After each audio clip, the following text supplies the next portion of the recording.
My name is Michael Draper. I'm from the College of Law here at Swansea University.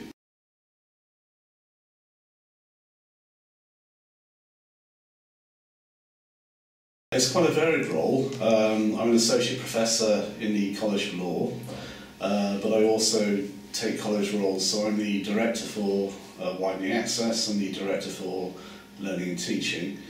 I'm also an associate dean of the academic board, postgraduate taught, and I chair the university's committee on student module evaluation.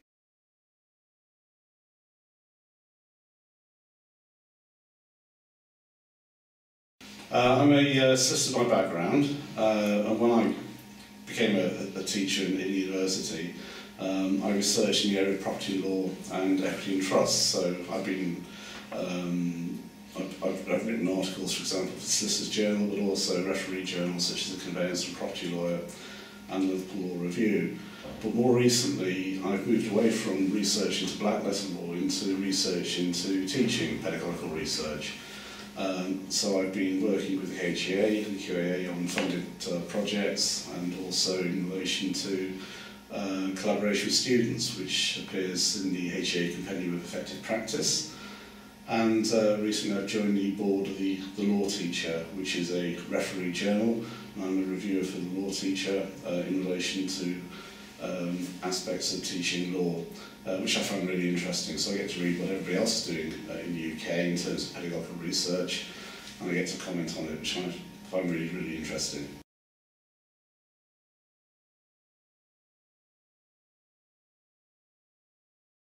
Yes, I would. I enjoy my subject, that's important obviously, but I also enjoy interacting with students and helping them to develop their appreciation of law, how they think from the point of view as a lawyer, and then looking forward to them going out into practice with a career as a solicitor or barrister, or in some other form where they can use law, perhaps in a larger organisation like a charity or a non-governmental organisation where knowledge of law is very important.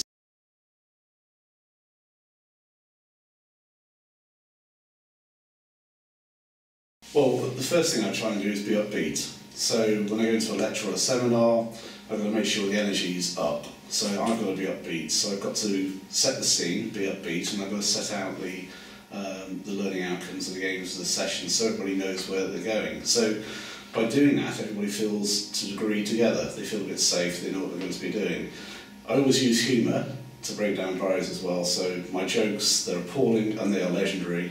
They're recycled every year. But at least I get to remember them that way. So I use humour as well to actually to create enthusiasm.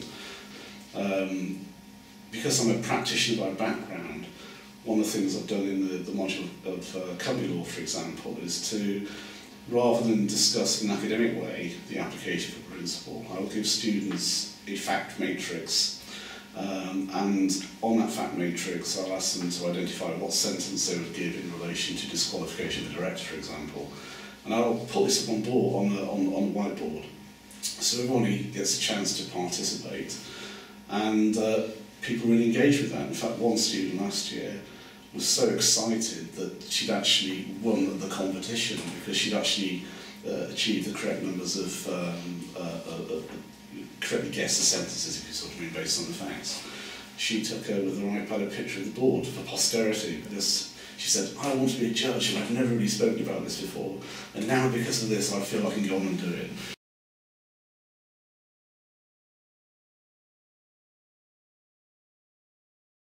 Yes, I'm always an enthusiastic teacher, but it's not always been enthusiastic in the sense I am now. There are times where I've been a really quite a fearful teacher or scared, particularly when I first started off. I came out of practice into teaching. There was no teacher training at that time, so it's a sink or swim approach. You basically in practice one day, and then a month later you're basically teaching 300 students in a lecture without any training. That is scary. And at the time I didn't like public speaking, so it's been a real challenge actually learning how to teach. It's been an enjoyable challenge, but it's been something where I've had to actually embrace my fears. And it's true that we all have things going on in our lives that when we go into a classroom, first thing in the morning, you might bring with you, from that drive-in, that person's cut you up or something. you've got to let that go at the door, and you've got to realise that you've got a role to do. So you go into the role, and the more you do that, of course, then each time you go into a classroom, the role or the persona takes over, and you manage to leave behind at the door things that maybe make you less enthusiastic.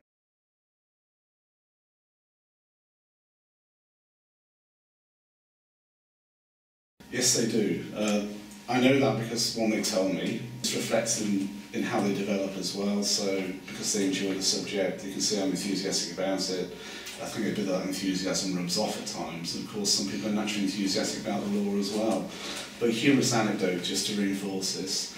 One of my colleagues recently told me he walked into one of the main saloons here in the university, and there were a couple of students in there, obviously just come out of one of my lectures for equity and trusts, and he overheard them speaking along the lines of, how the hell can Draper possibly be enthusiastic about equity and trust? It's beyond me. So they're even talking about it in men's loos. What more can I say? It's a badge of honour for me.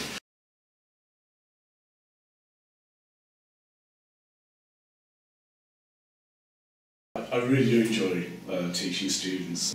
The best thing, I think, is when you see somebody succeed. And I don't just mean get a great degree. I mean, personal success is very personal, so that if somebody has a personal challenge, and you can see that they've actually come to terms with that and not only that, succeeded despite that particular difficulty. And when you see students get very happy about it, I think the example I gave before, where a student had taken a photograph with their iPad of what I put up on a whiteboard because she'd come top in a competition in class. It's moments like that that really make teaching worthwhile. It's those personal moments that really make teaching such a valuable profession.